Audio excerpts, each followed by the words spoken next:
tayo sa ating YouTube channel at patuloy po ako nagpapasalamat sa inyong pag-subscribe. Do not forget to hit subscribe and like. Susunod po natin na tatalakayin ay ang leave benefits ng mga guro. Alam kong interesado kayo sa mga leave benefits na maaaring ma-avail ng isang teaching and non-teaching employee under the Department of Education. So, unang-una, what is leave of absence? Well, leave of absence is in the nature of a right, and it is granted to officials and employee as a right not to report for work with or without pay, as may be provided by law and as the civil service rules prescribe. So, ang ibig sabihin po, ito po ay ating karapatan. Ang leave of absence ay isang karapatan ng isang empleyado, lalong-lalo na po ng mga guro sa Department of Education. Pero bilang isang karapatan, hindi po natin maaaring abusuhin ito. Mayroon po itong kaakibat na responsibilidad. Now, what is the effect of a failure of a head of agency to act on the application for leave? Halimbawa, ikaw po ay nag-apply ng leave, ngunit hindi po pinansin ng head of agency. Ano po ang maaaring mangyari? Pag ganun po, the leave or the application for leave shall be deemed approved if the same had not been acted upon by the head of agency or his representative within 5 days from filing of the application. So, ibig sabihin po, mga kaguro, pag hindi po inaprubahan o kaya dininay ang inyong application for leave within 5 days from application, it is deemed approved. Kung kayo po ay umabsent ng walang application for leave, the employee shall not be entitled to receive his salary corresponding to the number of days he was absent. Pangalawa, if the employee has an outstanding leave credits or service credits, his absence shall not be deducted therefrom. Hindi po natin maaaring sabihin sa ating school head na, "Ma'am, sir, meron po naman po akong service credits. Maaari po bang i-offset yung aking leave?" Hindi po yan maaari kasi nauna na tayong nag-incur na absent. Now, is the practice of filing a leave of absence after the employee has been absent correct? No, of course. An application for leave must be filed advance for at least 5 days from the date of intended leave of absence. An absence, even in the nature of right, may not be exercised whimsically but with caution. An employee who seeks to be absent from his function must bear in mind that he does so not to the detriment of the public that he serves. So even if it is in the nature of right, you have to exercise caution. Ngunit, meron po tayong exemption dito po sa filing of leave before the intended absence. Of course, we have the sick leave. However, upon return to your office, you must file sick leave within 3 days upon the return to your office. So, yun po yung exceptions. Ngunit, meron po tayong exceptions sa nabanggit na ng rule. You can file leave of absence after you have been absent if you are filing for a sick leave. Sa kaso po ng sick leave, maaari kayong mag-file ng leave of absence within 3 days upon return to office. O, syempre nga naman, wala nga namang nagpaplanong magkasakit. Di po ba? So first on the list, of course, is the expanded maternity leave na na-discuss na po natin sa mga nauna nating in-upload na videos. So, sunod, yung sick leave. Now, sick leave is granted only on the account of sickness or disability on the part of the employee concerned or of any member of his immediate family. So, ito po mga kaguro, kahit hindi po ikaw ang may sakit, kahit po ang inyong immediate family ang nagkasakit, maaari ka pa rin makapag-avail ng sick leave. It can be granted either with pay or without pay. With pay, sa kaso ko, kung mayroon pa kayong service credits, maaaring i-offset natin ang service credits. At without pay naman, kung exhausted o naubos na ang inyong service credits. Of course, in the case of sick leave, the employee shall notify his immediate supervisor or agency of the leave of absence. So what are the requirements? Of course, you file Civil Service Form 6. You filled in Civil Service Form 6. But, doon po sa mga kaso na more than 5 days ang inyong sick leave, you have to secure a medical certificate signed by the physician. If the employee will undergo medical examination or operation or advised to rest in view of ill health duly supported by medical certificate or sick leave, the employee may apply in advance. So ito naman po yung exceptions. When to apply in advance and when to apply upon return to your office. So kung bigla-bigla pong nagkasakit ka, hindi mo inaasahan, maaari kang makapag-file ng leave upon your return to the office within 3 days.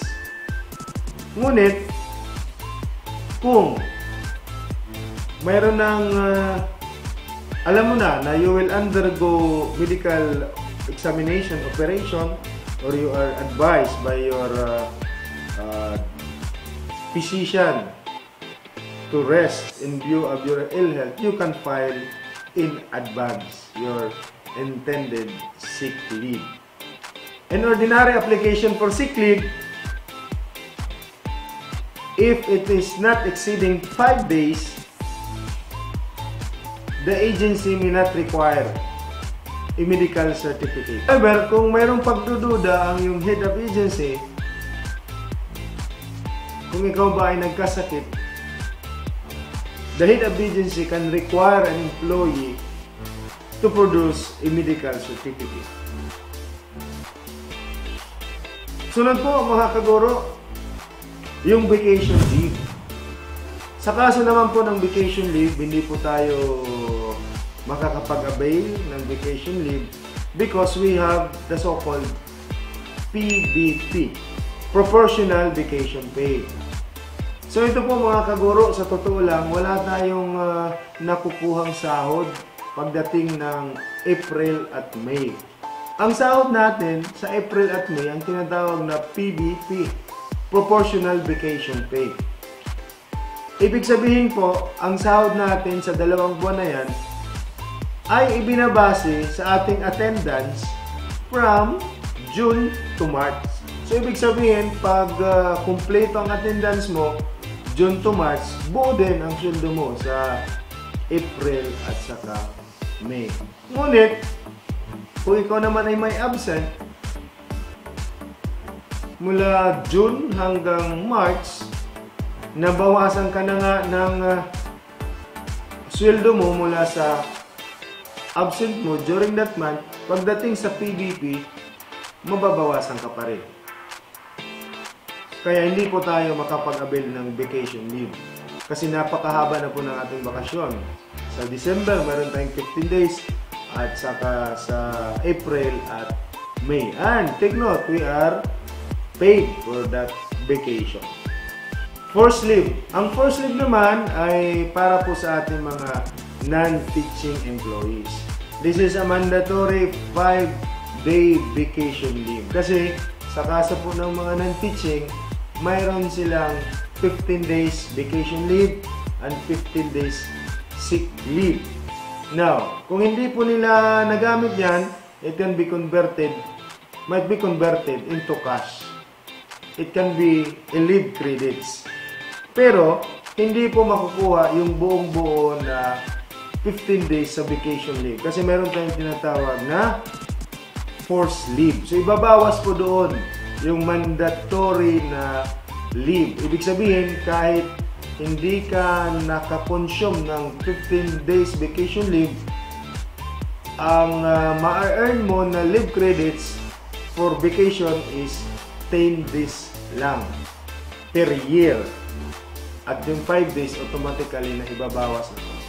So dapat, to grab this opportunity every year, you must go on forced leave for 5 days.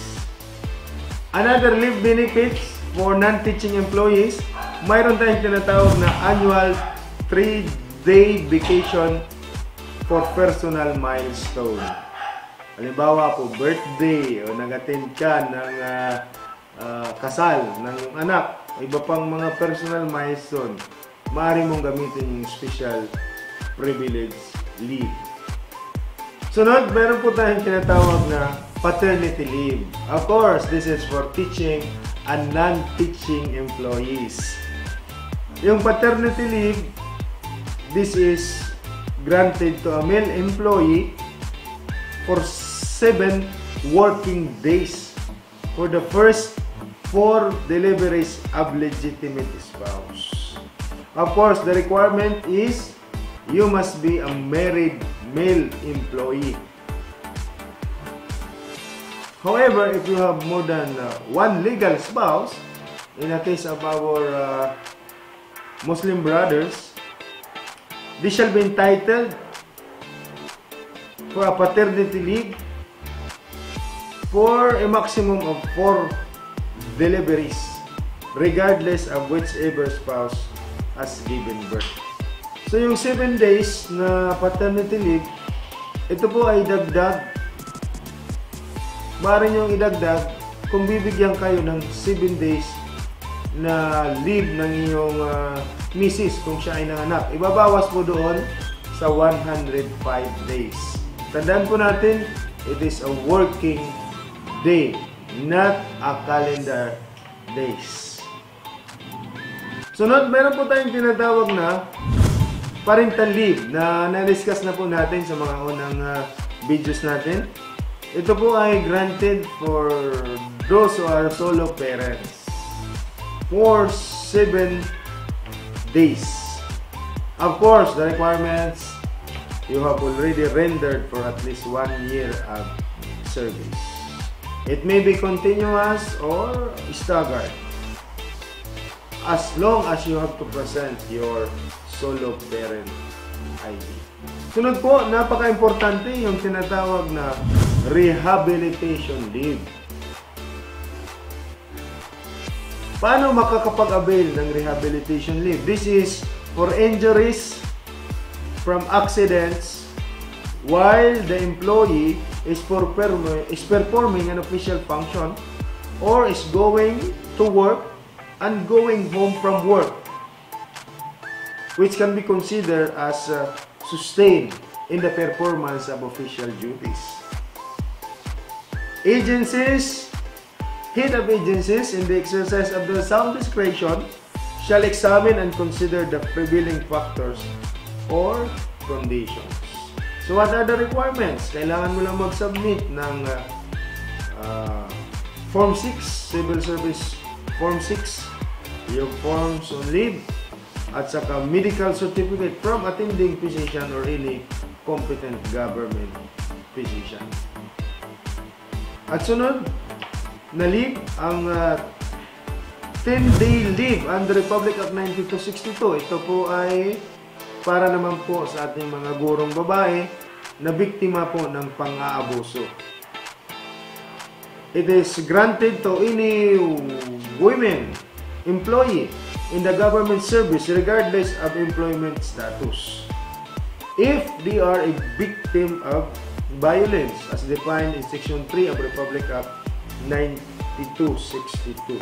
Or, kung ang inyong anak po ay biktima ng pang-aabuso, ang anak po ninyo ay below 18 years old or 18 years old but unable to take care of themselves, maaari din kayo makapag-avail ng 10-day leave under Republic Act 9262. It can be availed continuous or in an intermittent manner. Of course, it is not cumulative. Pag hindi po nyo nagamit sa buong taon, yan po ay forfeited na. So, malinaw po yan, mga kaguro. Ano po mga requirements? Duly accomplished Form 6. Kailangan din ng mag-attach ng police blotter, BPO, PPO, TPO, Barangay Protection Order, Permanent Protection Order, Temporary Protection Order, or any document showing the occurrence of violence. At kung ang biktima po ay ang inyong anak, kailangan po mag-present kayo ng birth certificate. Ito pa po, para po sa ating mga gurong babae, special leave benefits for women under Republic Act 9710 or Magna Carta of Women. Women employee having rendered a continuous aggregate employment of service for at least 6 months for the last 12 months may avail of the 2 months leave with pay on the base of her gross monthly compensation for the surgery caused by gynecological disorder. So, mayroon pong listahan yung civil service ng list of surgery for gynecological disorders.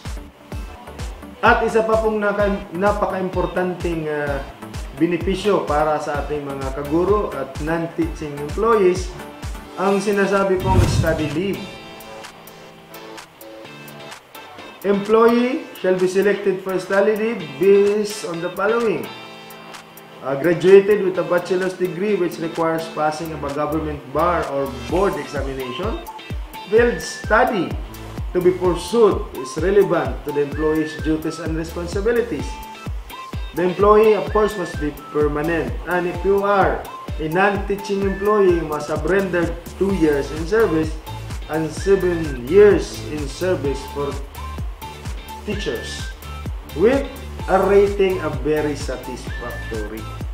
Of course, if you are going to avail the study leave, you must have no administrative and criminal charges, must not have any current foreign or local scholarship grant, must fulfill the service obligation of any previous scholarship and training contract, and if the teacher fails to pass for at least 75% of his courses, he shall refund the amount paid. Oh no! In study leave also, we have a service obligation. For 1 month, kailangan po natin makapag-render ng service sa ating agency for 6 months.